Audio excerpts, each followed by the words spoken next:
அறியாமை எனும் இருளை அரிக்கும் பாதை. அப்ப அறியாமை எனும் இருள் என்றது விலகுதோ, எப்ப விலகுதோ அப்பதான் ஞானம் எனும் ஒளி வந்து உள்ளுக்குள்ள இருந்து சுடராக எரியும். உள்ள எரியும் போது எப்படி தாங்குவீங்க? உச்சகட்ட ஞானம் வேணும்ன்றீங்க. அப்ப என்ன ஆகும்னா, உள்ளுக்குள்ள டாட் டாட்டா தெரியக்கூடிய, முதல்ல புருவ மதியத்தை கவனிப்பீங்க, அப்புறம் புருன்னு இருக்கும், அப்புறம் நல்லா அதை கவனிப்பீங்க, அப்புறம் நல்லா புருன்னு இருக்கும், அப்புறம் நல்லா கவனிப்பீங்க, அப்படியே ஆனந்தமா இருக்கும், அப்புறம் நல்லா கவனிக்க ஆரம்பிப்பீங்க, டாட் டாட்டா ஒவ்வொரு லைட் தெரியும், அப்புறம் அதே லைட்டவே கவனிப்பீங்க, லைட் அப்படியே பெருசாகும், அதை அப்படியே நல்லா கவனிப்பீங்க. இந்த விளக்கு தியானமோ சூரிய யோகமோ பண்ண பண்ண அந்த அந்த அந்த விளக்கு அப்படியே பெருசாகும், அப்படியே பெருசாகும், அப்படியே பெருசாகும். கவனிக்க கவனிக்க கவனிக்க கவனிக்க உள்ளுக்குள்ள சுடர் பிரகாசமாக கொழுந்து விட்டு எரியும். என்ன பண்ணுவீங்க? உடம்பு எப்படி தாங்கும்? ஒன்ஸ் அப்புறம் அது பிரகாசமா எரிய ஆரம்பிச்சிருச்சுன்னா 1 2 குட்டி போடும், 2 குட்டி 3 குட்டி போடும். அப்படின்னா என்ன? இங்க இருந்து ஒண்ணு வெளியே போகும், உள்ளுக்குள்ள ஒண்ணு வச்சுட்டு போகும். அப்ப இந்த பாடி இருக்கும், அது வெளியே போய் எல்லாத்தையும் பார்த்துட்டு வந்துடும். ஆகாய பிரவேசம். உள்ளுக்குள்ள வளருது, ஜோதியின் பிரகாசம் பெருசாகுது. ஜோதியின் பிரகாசம் பெருசாக பெருசாக அது குட்டி போடுறது எப்படின்னு தெரியும், 2 3 ஆக்குறது எப்படின்னு தெரியும், 3 4 ஆக்குறது எப்படின்னு தெரியும், 4 மறுபடியும் 1 ஆக்குறது எப்படின்னு தெரியும். ஒரு ஃபயர்ல இருந்து பிரிஞ்சு போற ஃபயர் தானே. அப்புறம் இந்த உடலை உயிரா வச்சிருக்கிறதுக்கு உள்ளுக்குள்ள ஒரு ஃபயரை வச்சுட்டு இதோடைய டூப்ளிகேட், இதோட ஜெராக்ஸ் ஊரெல்லாம் சுத்திட்டு வந்துடும். குழந்தை வளர்ந்து பெரிய ஆள் ஆயிட்டான்னு அர்த்தம். முதல்ல உள்ளுக்குள்ள இருக்கிறான், ஆசை என்பது இருள் மூடி இருக்குது. ஒரு கட்டத்துக்கு மேல பயிற்சி பண்ணி பயிற்சி பண்ணி பயிற்சி பண்ணி பயிற்சி பண்ணி அப்புறம் அது வெளியே வர ஆரம்பிச்சிருச்சு அப்படின்னா வேறு ஒரு உடலாகவும் மாறும், வேறு ஒரு உருவமாக மாறும். அட்டமா சித்துக்கள் இதுக்கு பேரு தான். ஒரு கட்டத்துக்கு மேல என்ன ஆகும்? வேற ஒரு உடம்புக்குள்ள போனா போகும், அங்க போய் நல்லது பண்ணுனா பண்ணும். நீங்க நினைக்க வேணாம், அது நினைக்காதுக்கு அப்புறம் எல்லாத்தையும். அப்புறம் உட்கார்ந்த இடத்துல இருந்து ப்ளூட்டோக்கு போனோம்னா அப்படின்றதுக்குள்ள போயிடும். இன்னும் பயிற்சி பண்ண பண்ண பண்ண பண்ண அதோட டென்சிட்டி அதிகமாக அதிகமாக சித்துக்கள் அதிகமாக கைகூடும். வேற வேற அண்டங்களுக்கு போவீங்க, வேற வேற உயிரினங்களை பார்ப்பீங்க, அதுக்கு அருள் செய்யறதுன்னா அதுக்கு அருள் செய்வீங்க. கேப்டன் மார்வல் மாதிரி ஊரையே சுத்திட்டு வந்துருக்கீங்க. இப்ப நான் பேசுறது பூரா லூஸ் மாதிரி தான் தெரியும். என்ன பண்றது? என்ன மாதிரி பேசுறவங்கள பூரா லூசுன்னு தான் சொல்றாங்க. என்ன பண்ணி தொலைகிறது? இப்போ இதெல்லாம் பண்ண முடியுமா பண்ண முடியாதான்லாம் யோசிக்க கூடாது. இப்ப நீங்க எதை யோசிக்கணும்னா, எப்படி உள்ளுக்குள்ள எரியறத நல்ல பிரகாசமா சுடர் விட்டு எப்படி எரிய செய்வது. இப்ப உங்களுடைய நோக்கம் இப்ப இதா மட்டும்தான் இருக்கணும். சொல்லிடலாமா எப்படி எல்லாம் பிரகாசமா எரிய வைக்கிறதுன்னு? எழுதி வச்சுங்க. ரொம்ப ரொம்ப மெயினான பாயிண்ட். ஆல்ரெடி எல்லா இடத்துலயும் சொல்லிட்டேன், இருந்தாலும் மறுபடியும் சொல்றேன். முதல்ல ரெகுலராக பண்ணக்கூடிய பரம்பொருள் யோகம் அல்லது எந்த வகையான யோக பயிற்சிகளாக இருந்தாலும் சரி. ஏன் பரம்பொருள் யோகம் ஃபர்ஸ்ட் ப்ரெஃபரன்ஸ்னா, அதுல பல்வேறு வகையான யோக முறைகளுடைய கலவை இருப்பதனால் அது மிகவும் சக்தி வாய்ந்தது என்று கூறுகிறேன். முதல்ல பரம்பொருள் யோகம் அலாங் வித் விளக்கு தியானம். ஏன் அப்படின்னா, இப்ப விளக்க பார்த்துக்கிட்டே இருக்கீங்க, அந்த ஃபயர் அப்ப என்ன ஆகும்? இங்க காப்பி ஆகுமா ஆகாதா? அந்த விளக்கோட ஒளி இங்க இம்ப்ரெஷன் வருமா வராதா? அப்ப அந்த விளக்கினுடைய அந்த இம்ப்ரெஷன் இங்க வர வர வர வர வர வர வர வர உள்ளுக்குள்ள இருக்கிறது ஃபயர் ஆகும். புரியுதா நான் சொல்றது? காலையில 7 மணிக்குள்ள இருக்கக்கூடிய சூரியனை 3ல இருந்து 4 நிமிஷம் வெறும் புருவ மத்தியத்துல பாத்தீங்கன்னாவே, கண்ணை திறந்து கொண்டு பார்க்கணும். 7 மணிக்கு மேல இருக்கக்கூடிய சூரியனை பார்க்க கூடாது. காலை சூரியனை நீங்கள் புருவ மத்தியத்தில் ஆழமாக பார்க்கும் போது, அல்லது மாலை சூரியன்னா 6 மணிக்கு மேல, சூரிய அஸ்தமனத்துக்கு மேல, புற ஊதா கதிர்கள் அல்ட்ரா வயலட் ரேஸ் அதிகமா இல்லாத நேரத்துல 3ல இருந்து 5 நிமிஷம் மேக்சிமம் பாத்தீங்கன்னா மூக்குல இருந்து தண்ணி ஊத்தும், காது ஓபன் ஆகும். ஒரு கட்டத்துக்கு மேல சூரியன் பல சூரியனாக தெரிய ஆரம்பிக்கும். நீங்க அப்புறம் பாருங்க உள்ளுக்குள்ள ஒளி பிரகாசமாகும். இப்படியும் ஹீட்டை ஏற்றி அதிகப்படுத்தலாம். தினசரி நீங்கள் கொடுக்கக்கூடிய அன்னதானம், தினசரி ஒவ்வொருத்தருக்காக சாப்பாடு வாங்கி கொடுத்தீங்கன்னா, ஒருத்தருக்காக டெய்லி சாப்பாடு வாங்கி கொடுத்தீங்கன்னா உள்ளுக்குள் இருக்கக்கூடிய ஒளி அதிகமாகும். அது எப்படா அதிகமாகும்? ப்ரூவ் பண்ணிடலாமா? உண்டி கொடுத்தோர் உயிர் கொடுத்தோர்னு சொல்றாங்க. அப்படின்னா என்ன? சாப்பாடு கொடுத்தவன் உயிரே கொடுத்ததுக்கு சமம்னு அர்த்தம். உயிர்னா எது? ஒளி. ஒளினா எது? ஆன்மா. அப்போ ஒருத்தனுடைய ஆன்மாவை செத்து போகாம சாப்பாடு கொடுத்து பாதுகாக்கிறீங்க, அப்படித்தானே? பிரபஞ்சத்தினுடைய விதி என்ன? ஒரு முறை கொடுத்தால் பல மடங்கு திருப்பி கொடுக்கும். இப்ப நீங்க உயிரை கொடுத்துட்டீங்க, இப்ப அது எதை பல மடங்கு திருப்பி கொடுக்கும்? Simple calculation. இதுக்கெல்லாம் பெரிய தியரி போடணுமா? எதை கொடுக்குறியோ அதை பல மடங்கு பெற. அப்புறம் உணவு கொடுக்குற, உணவு கொடுக்கும் போது என்ன ஆகுது பாருங்க. நான் மெடிடேஷன் கூட 24 மணி நேரம் மெடிடேஷன் இருக்கேன், நான் இல்லைன்னு சொல்ல. உட்கார்ந்து நான் பண்ணக்கூடிய டைம் ரொம்ப கம்மி. ஆனா எதுல மேட்ச் பண்றேன்? அன்னதானம் கொடுத்து மேட்ச் பண்ணிடுறேன். இதான் ஹேக். அதான் வள்ளலார் சொல்றாரு, எவ்வித தந்திரத்திலாவது உனது நெற்றி கண்ணை திறந்து கொள்ளுங்கிறாரு. அப்ப டெக்னிக்கை கரெக்டா ஃபாலோ பண்ணும்ல. பொழைக்கிற புள்ள பண்ணணுமா பண்ணக்கூடாதா? அப்ப பாருங்க, பயிற்சி பண்றோம், அன்னதானம் கொடுக்கறோம், தர்ம செயல்களை பேசுறோம், நல்லதை செய்யறோம், காசு கொடுக்கறேன், பொருளை கொடுக்கறேன், அறிவை கொடுக்கறேன், தானத்து தர்மம் பண்றேன், ஞானத்தை கொடுக்கறேன், இறையொருளால என்ன எதை பார்த்தாலும் கொடுக்கறேன். இப்ப என்ன ஆகும்? ஆக்சுவலா சுயநலம் தான் ஒரு கட்டத்துக்கு மேல. எனது ஆன்மா கரை தேறுது இல்ல. புத்திசாலி என்ன பண்ணுவான்? ஆன்ம சக்தியை ஏத்திக்கிட்டே இருப்பான். எவன் என்ன சொன்னாலும் கேட்க மாட்டான். ஒரு நாளைக்கு சும்மாவாது யாராவது ஒருத்தருக்கு ஏதோ ஒண்ணு கொடுத்துடணும். அறிவாகவோ, பொருளாகவோ, தானமாகவோ, அரிசியாகவோ, ஏதோ ஒண்ணு. நான் பாரு குண்டக்க மண்டக்க iPhone, TV, fridge, washing machine, pocket டவுசர் போட்டுனா அதை கூட அவுத்து கொடுத்துரும். போடா எடுத்துட்டு போடா, நல்லா நான் வேற பேண்ட் எடுத்து மாட்டிப்பேன், போடா வச்சுக்கடா, நல்லா போடா. நாளை பின்ன டவுசர் இல்லாம எங்கேயும் கஷ்டப்பட்டுற கூடாது. இது எதிர்பார்ப்பல்ல. ஒரு கட்டத்துக்கு மேல எதிர்பார்த்து பண்ணாலும் கூட ஒரு கட்டத்துக்கு மேல கொடுத்து கொடுத்து கொடுத்து கொடுத்து கொடுத்து கொடுத்து கரங்கள் சிவந்து ஒரு கட்டத்திற்கு மேல் கர்ணனோட பெரிய நிலைக்கு போயிருவீங்க. கர்ணனுக்கு கொடுக்கும் குணம் பிறவியில் கிடையாது. கர்ணன் தான் பட்ட இன்னல்களின் காரணத்தினால், தான் பட்ட கஷ்டங்களின் காரணத்தினால், தான் பட்ட அவஸ்தைகளின் காரணமாக ஒரு காலகட்டத்திற்கு மேல் கொடுத்து கொடுத்து கொடுக்கும் தன்மையை வளர்த்து கொண்டார். இப்ப சொல்லுங்க, நீங்க கர்ணன் ஆக முடியுமா முடியாதா? இங்க பாருங்க, இங்க உண்மையான டெபாசிட் எதுனா இங்க சேர்க்கக்கூடிய டெபாசிட் தான். இங்க சேர்க்கக்கூடிய டெபாசிட் இல்ல, அக்கௌண்ட்ல சேர்க்கக்கூடிய டெபாசிட் இல்ல. உண்மையான டெபாசிட் எது? இங்க சேர்க்கக்கூடிய டெபாசிட். எங்க சேர்க்கக்கூடிய டெபாசிட்? இங்க சேர்க்கக்கூடிய டெபாசிட். நான் ரொம்ப தெளிவா இங்க டெபாசிட்டை சேர்த்துக்கிட்டே வரேன். உண்மையான அறிவு நிலை உங்களுக்கு வர வேண்டும் என்றால் நீங்க எதை புரிஞ்சுக்கணும் அப்படின்னா, தெளிவாக புரிந்து கொள்ள வேண்டும். உண்மையான அறிவு நிலை எப்போ விளங்குனா, கொடுத்தாதான் அறிவு நிலை விளங்கும், இல்லை என்றால் விளங்காது. மெடிடேஷன் பண்ணீங்கனாலும் லேட் ஆகும். கொடுத்து பாருங்க, அறிவு நிலை உடனே விளங்கும். அப்ப இந்த உலகத்துல தங்கம் வேணுமா? தங்கத்தை உற்பத்தி செய்யக்கூடிய அறிவு வேணுமா? பணம் வேணுமா? பணத்தை உற்பத்தி செய்யக்கூடிய அறிவு வேணுமா? பொண்ணு வேணுமா? இல்ல பொண்ணாவே மாறணும், ஆணாவே மாறணும், இல்ல ஒரு பொண்ணை உருவாக்கணும், ஒரு பொண்ணை அழிக்கணும், இறந்த பிணத்திற்கு உயிர் கொடுக்க வேண்டும் என்ற அந்த ஞானம் வேணுமா?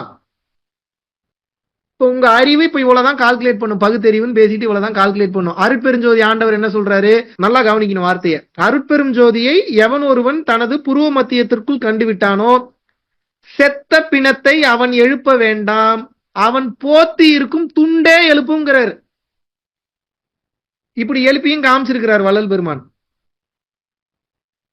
ரெகுலரா அவருக்கு சேவ் பண்ணக்கூடிய ஒரு ஆள் வரல. அன்னைக்கு பக்கத்துல இருக்கிறவட்ட கேட்டிருக்கிறாரு, எங்கப்பா அவர் ஆளுக்கான? இல்ல அவங்க அம்மா இறந்துட்டாங்களா? இங்க என்ன அம்மா இறந்துட்டாங்களா?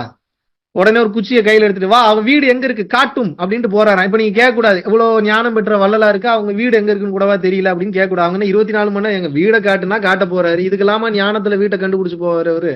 வீட்டை கொண்டே காமிச்சிருக்கிறாங்க. காமிச்ச உடனே ஓன்னு அழுகிறாரா, இந்த மாதிரி இறந்துட்டாங்க. நீ ஏன்டா கவலைப்படுற? ஒண்ணு கவலைப்படாத.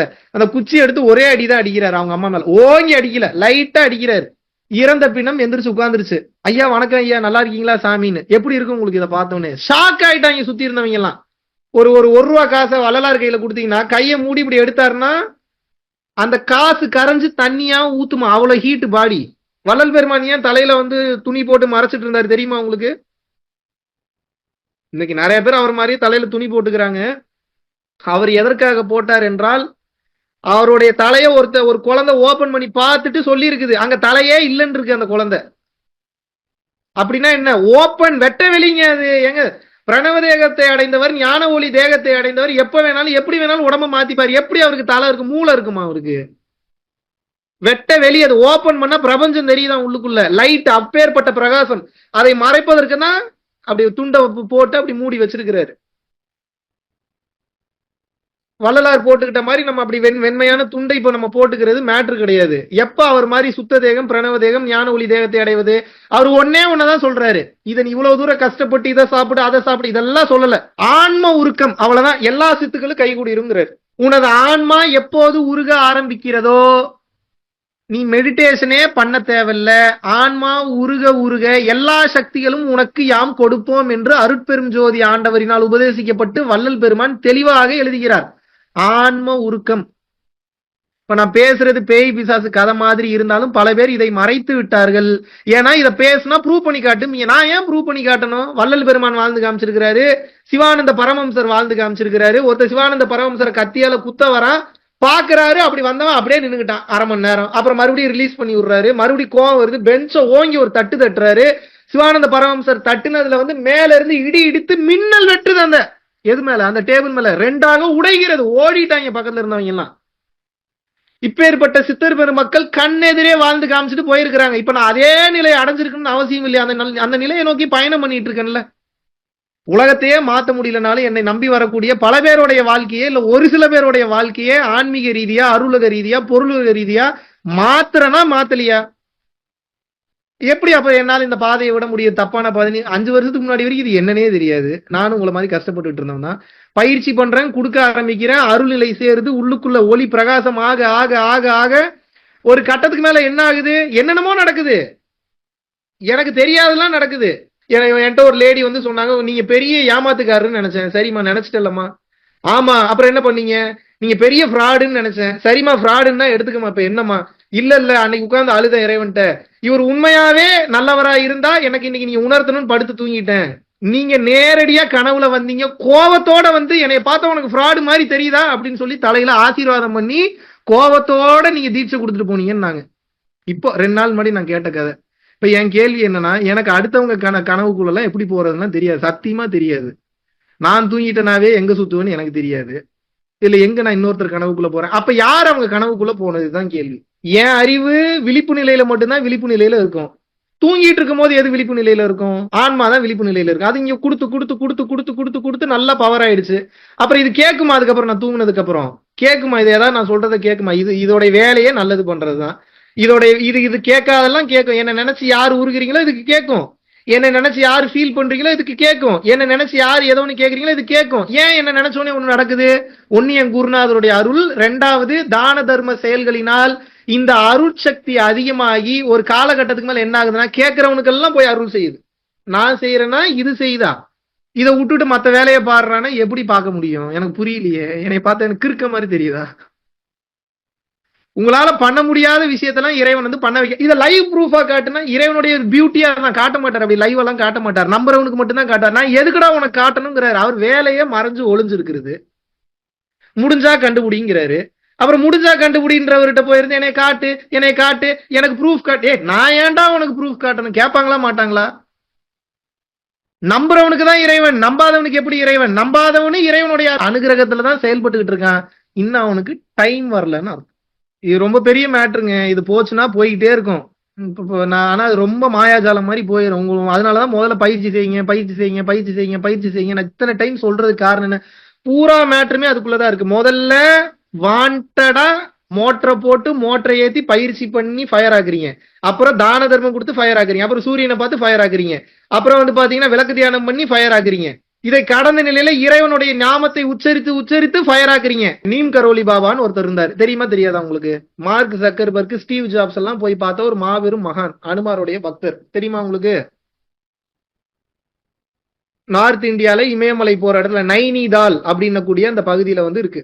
மகாவதார் பாபாஜி ஆசிரம் போற வழியில போனீங்கன்னா போற வழியில நைனிதால் அப்படின்னு கூடிய அந்த இடத்துல ஹிமாலயாஸ்ல வந்து இருக்கு. அவர் எப்ப பார்த்தாலும் என்ன சொல்லிட்டு இருப்பாரு அப்படின்னா, ராம் ராம் ராம் ராம். இப்படியேதான். நீங்க நானாவது கம்மியா சொல்றேன். அவர் ராம் ராம் சொல்ற கேட்டீங்கன்னா கிருகிருன்னு ஆயிரும் உங்களுக்கு. அந்த மாதிரி ரொம்ப ஒரு அழுத்தமான வாய்ஸ்ல இதேதான், வேற ஒண்ணும் இல்ல. ராம் ராம் ராம் ராம் ராம் ராம் ராம். அந்த ரீங்காரம் இருக்கும். அவர் சொல்றதுல ஒரு மியூசிக் இருக்கும். ராம் ராம் ராம் ராம் ராம் ராம் ராம் ராம் சொல்லி சொல்லி சொல்லி சொல்லி சொல்லி எப்ப பார்த்தாலும் ராம் ராம் ராம் ராம் ராம் ராம் ராம் ராம் சொல்லி சொல்லி சொல்லி சொல்லி ஒரு கட்டத்துக்கு மேல அவர் இறங்கி மாட்டேன். என்னதான்டா வேணும் உனக்கு? டேய், இத்தனை நாளா கூப்பிட்டு இருக்கேன்னு சொல்லி அவர் இவரது புருவ மத்தியத்திற்குள் புகுந்து கொண்டார். ஃபயர் ஆயிரும். அப்புறம் செயல்படுறது நீம் கரோலி பாபா செயல்பட மாட்டாரு. நீம் கரோலி பாபாக்குள்ள இருந்தா அதுதான் செயல்படும். அதுக்கு பேர் எப்படி வேணாலும் வச்சுக்கோங்க. அல்லான்னு வச்சுக்கோங்க, அனுமார்னு வச்சுக்கோங்க. அவருக்கு ராமர் ரொம்ப பிடிச்சதுனால ராம்னு வச்சுக்கிட்டாரு. அனுமார் ரொம்ப பிடிச்சிட்டதுனால அனுமர்னு வச்சுக்கிட்டாரு. அப்புறம் தான் அவங்க என்ன விருப்பப்படுறாங்களோ அது நடக்கும். எல்லாமே அதுதான். மங்கியும் அதுதான், குரங்கும் அதுதான், ஹிப்போபோட்டமஸும் அதுதான், ஸ்னேக்கும் அதுதான், எல்லாமே அதுதான். அப்ப என்ன? இது வந்து பரிசுத்தமாயிருச்சு. அப்புறம் இதுதான், இது என்ன கேட்டாலும் நடக்குமே. அப்புறம் வேற தனியா வேற கேட்கணுமா உங்களுக்கு? நான் என்ன சொல்றேன்? ஆன்மலாபத்தை சம்பாதிங்கன்றேன். மீதி எல்லாம் தானா நடக்கும்ன்ற நம்பிக்கை வராதா உங்களுக்கு? எல்லாருக்கும் சித்த நிலை, எல்லாருக்கும் சாத்தியம், எல்லாராலும் செய்ய முடியும். ஆனா என்ன? ஃபார்முலாவை கரெக்டா ஃபாலோ பண்ணணும். நீம் கரோலி பாபாவிற்கு உள்ளே இருந்து எது இயக்கியதோ, ஷீரடி சாய்பாபாவிற்கு உள்ளே இருந்து எது உணர்த்தியதோ, ஹனுமனிற்கு உள்ளே இருந்து எது உணர்த்தியதோ, அர்ஜுனனிற்கு உள்ளே இருந்து எது உணர்த்தியதோ, வள்ளலாரிற்கு உள்ளே இருந்து எது உணர்த்தியதோ, அகத்தியருக்கு உள்ளே இருந்து எது உணர்த்தியதோ, அதேதான் நமக்குள்ளே இப்ப இருக்கு. கொஞ்சம் கூட மாற்றல. அதே சைஸ்ல அதே வடிவத்துல இருக்கு. அவர்கள் உணர்ந்து கொண்டார்கள், நாம் இன்னும் உணரவில்லை. அது என்னப்பா உணர்ந்து கொண்டார்கள்னா என்னப்பா? அது வேற இல்ல, நான் வேற இல்லைன்றத உணர்ந்துட்டாங்க. உணர்ந்துட்டாங்கன்னா என்ன? பொருட்பற்று கம்மியாகி அருள் பற்று அதிகமாகி விடும். இப்ப எல்லாருக்கும் நான் நல்லா சம்பாதிக்கிறேன்னு தான் தெரியும், நான் எவ்வளவு கொடுக்குறேன்னு யாருக்குமே தெரியாது. இவ்வளவு ஃபீஸ் வாங்குறான் அவ்வளவு ஃபீஸ் வாங்குறான்னு தான் தெரியும். என் அக்கௌண்ட் பேலன்ஸ் வந்து பாத்தீங்கன்னா துப்பிடுவீங்க நீங்க. என்னடா இத்தனை லட்சம் சம்பாரிச்சுன்னா ஒண்ணு கூட இல்ல அக்கௌண்ட்ல. எங்க சேர்க்கணுமோ அங்க சேர்த்துக்கிட்டே வர்றேன். நீங்க எங்க சேர்க்கணும்னு நினைக்கிறீங்க? நீங்க சேர்க்கிற இடம் வேற.